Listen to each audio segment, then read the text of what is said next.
วันนี้เราได้รับพระพรที่จะนำเสนอการบรรยายธรรมที่ลึกซึ้งเรื่องหนึ่งชื่อว่าพระสุรางคมสูตรต้นกำเนิดของภาวะถูกครอบงำตอนที่ 4 ของ 7 ตอนในระหว่างอาจารย์และลูกศิษย์ให้ไว้เป็นภาษาอังกฤษในวันที่ 25 ธันวาคม คริสตศักราช 2018The Buddha say, I point the way, huh? I point to the moon, huh? But I am not the moon, so you follow the finger, see the moon, okay? Now, so if he fall into the Avicii hell, that is terrible. That is the relentless hell. It don't give you any tea break. Remember the story I told you? There's some hell has some tea break, some coffee break. Yeah, there was one person who didn't do any good thing in life, did some bad thing, not too that bad. So he died, he went to hell. I told you this story already. And then, because he is not all that wicked and evil, so he has a choice. He can choose his own hell. Yeah. So he went here and there. He said, oh, this hell, they're boiling people in oil. This one, they're chopping people alive. That hell, they're crushing people again and again. And you feel all the pain and suffering, but you cannot stop. And you cannot die. In this world, even if you are punished or you are killed, you die. At least you escape from that. But in that kind of hell, in hell you don't die. You continue to suffer forever. That is called Avicii hell, relentless. That one did non-stop. Okay, so that guy, he went to see so many hell and he said, oh no, this is terrible, that's terrible, terrible. And then he went to the last hell. He saw people standing in a filthy pit, with excrement in it. But they're standing there half up to their waist and drinking coffee or tea. Yeah. And he said, okay, this one not bad. At least I can drink coffee and tea. Standing in a field is bad, but okay, I can drink tea. Okay, so he said, okay, I stay here. And after he said that, and the bell ring, the devil say to everybody in the filthy pit, okay, tea break over, turn your head back upside down. Okay. It sounds funny, but don't get there, huh? Mm-hmm. But that is not Avicii hell. Avicii hell is relentless, never stop, and it's all kind of punishment, suffering, and pain forever. Yeah? Like the story I told you about somebody who been killing chicken to make food, and then he repented very sincerely, and the hell make him swallow burning coals, remember? But that was because he already repented, and he is allowed to take that punishment to cleanse his sins immediately, and then he can go back and begin his life anew and can practice spiritually, can be pardoned. But if it's not for the Bodhisattva, Kuan Yin Bodhisattva intervene, he would not get off so easily like that, not just by swallowing this hot, burning, suffering cold, but he has to suffer longer, longer, longer, and have no chance to meet any master or Bodhisattva to redeem and to be a practitioner. So the Buddha continued, you should pay attention. I will now explain this for you in detail. How compassionate is the Buddha? How patient? I don't know if I have that much patience like the Buddha. But of course he's a man, the more stressful, the more work, the more tough. Formerly, when the matriarch system was still in full gear, the men, of course, do all the heavy job and stressful job. Women are the director of the company, group, or house. Yes, she's a brain, a think tank. Nowadays, we have more and more women in the political arena. Arabian even now have more women in their parliament or in their government. You see that? Before, no, taboo. India has a female president. Oh, I was surprised all the time. India, maybe, but this Arabian country, huh? Women go out, have to cover. I have to have a company of a man. And now they go into politics. Appointed, invited to, even. Incredible change in our world, huh? So much change. I'm so happy. Yeah. Thank God. Thank God. Thank Buddha for blessing our world. Please give us more blessing as much as we can take it. Buddha and God would have blessed us more, but we can't take it.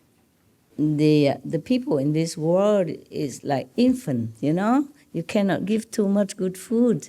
Slowly, slowly. I wish it could be done like yesterday, but it's doing fine, yeah. Now, Ananda stood up and with the others in the assembly who had more to learn still, meaning they're not completely awakened without learning. They still need to learn. Yeah. Bow joyfully. They quiet themselves in order to listen to the compassionate instruction.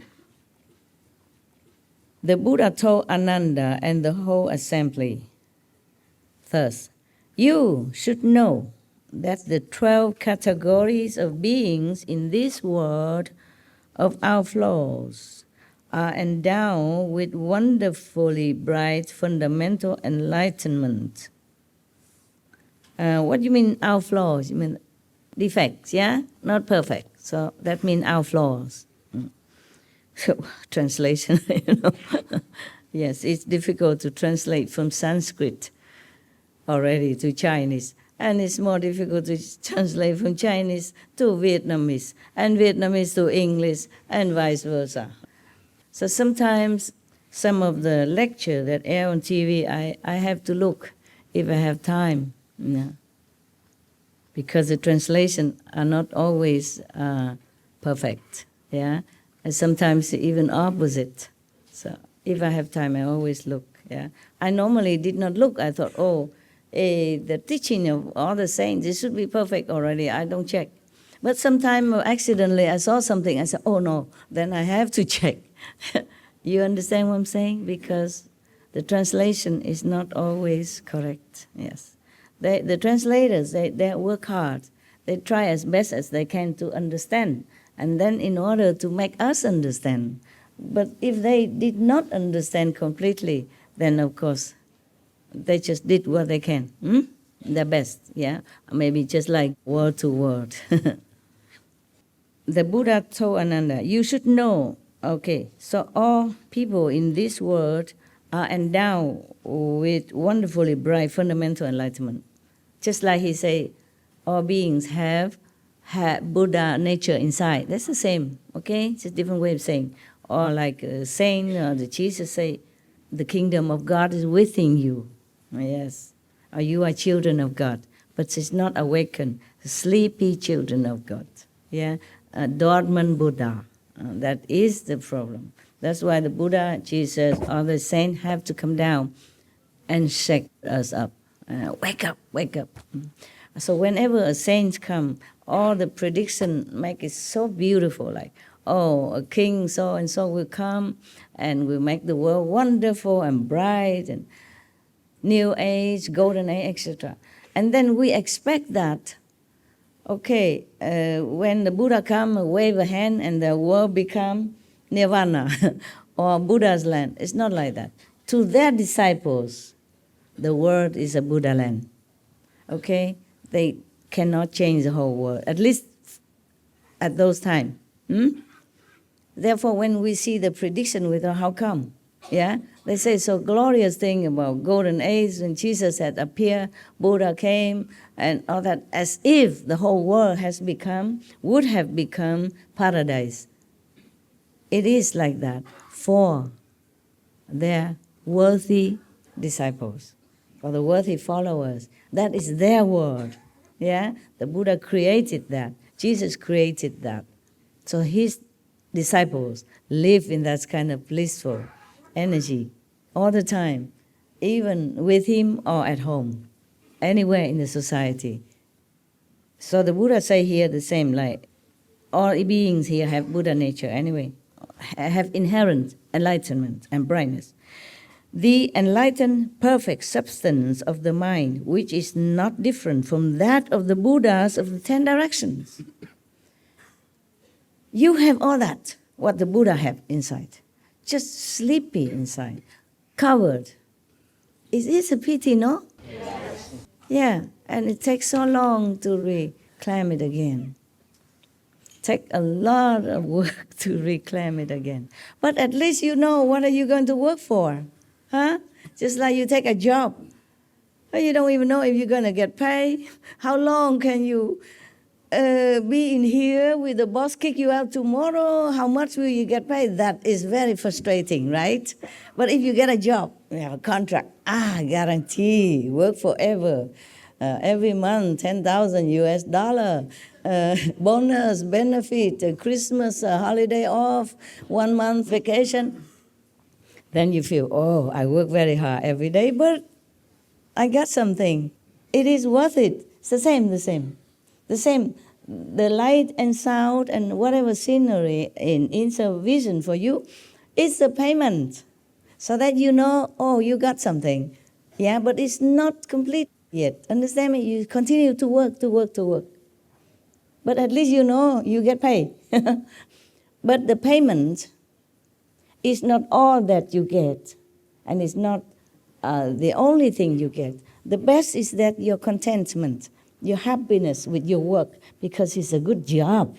It's a good environment, good colleagues, good boss. The boss is kind, generous, etc., etc. You see?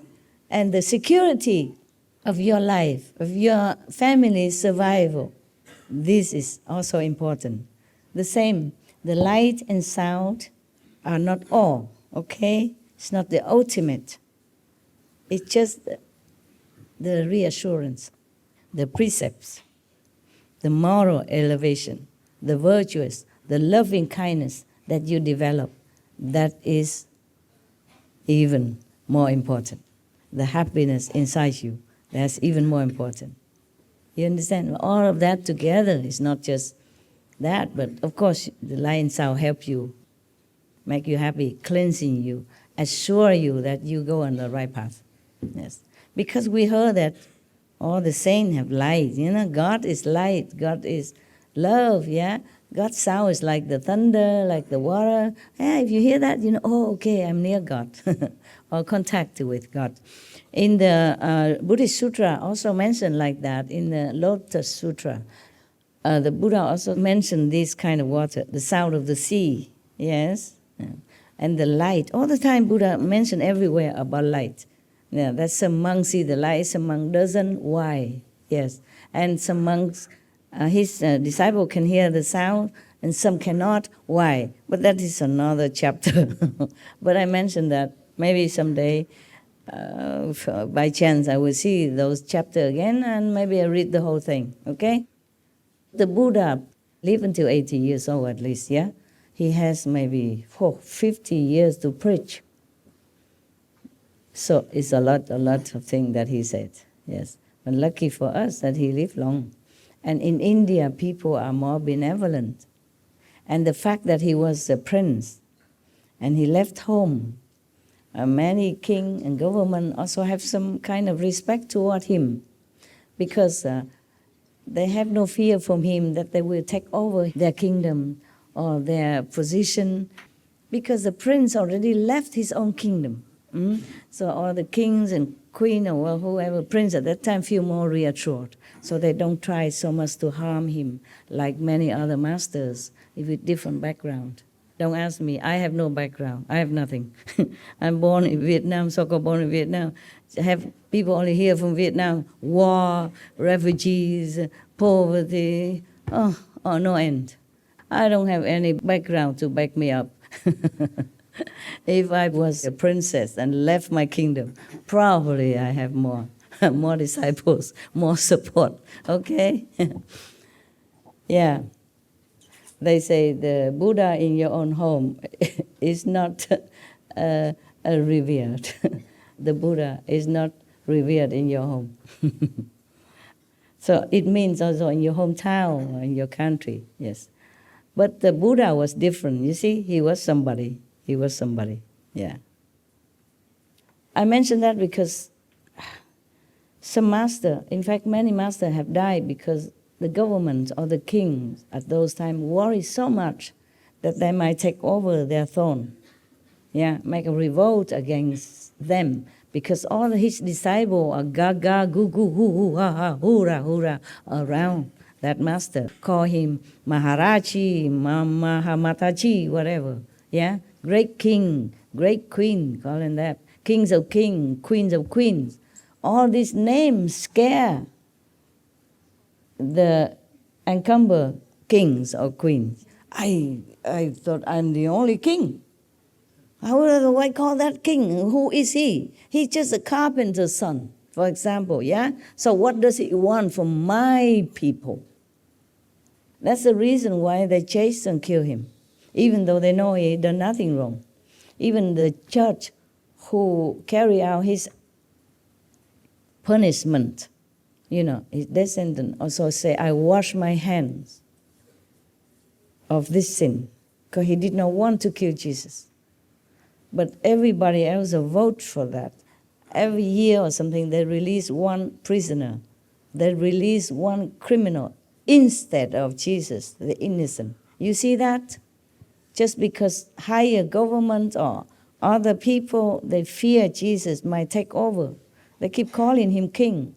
Before that, they predict that a man will be born as king of the Jews. You remember that? Yes. He is not ruling anything. And even he keeps telling, my kingdom is in heaven.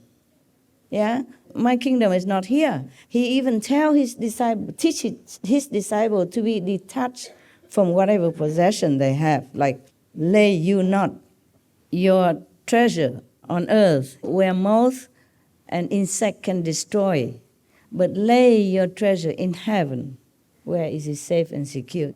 He even teaches his disciples like that, meaning he don't care about anything about this world, but they're still afraid. They're still afraid that Jesus' influence will make people revolt against them and then make him become king.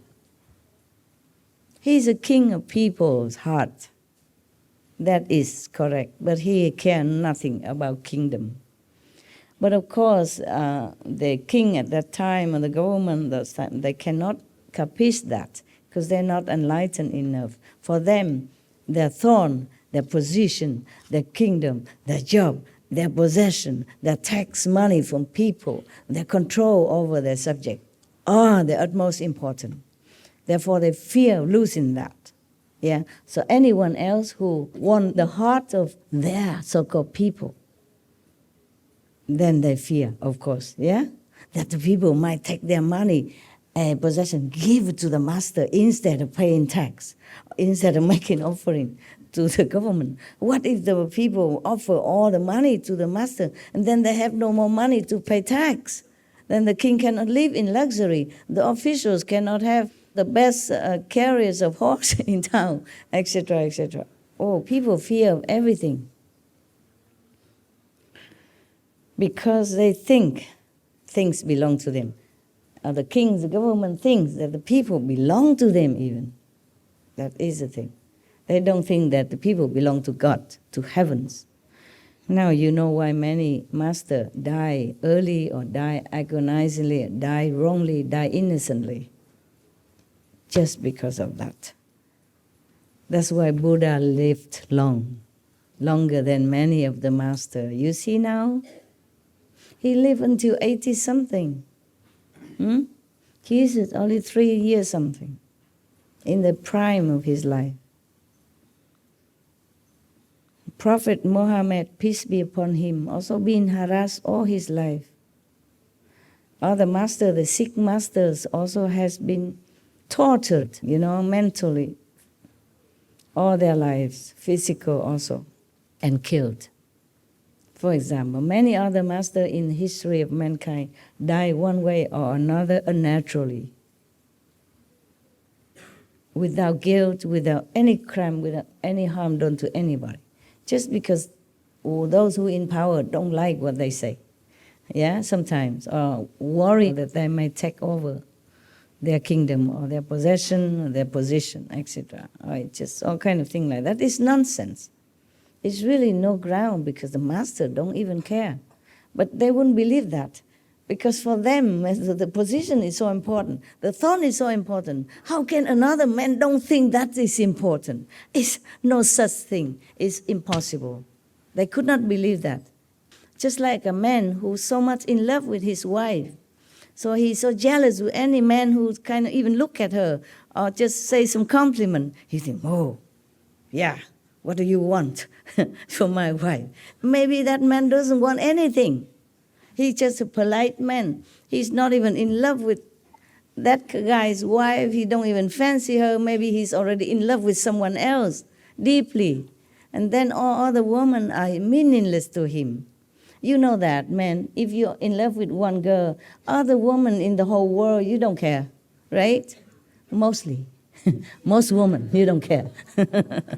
But that man, he's too much possessive of his wife, my wife. So he would doubt any man who go near and blink at her or glance at her or say something nice to her. He's already feeling defensive because he treasures his wife too much.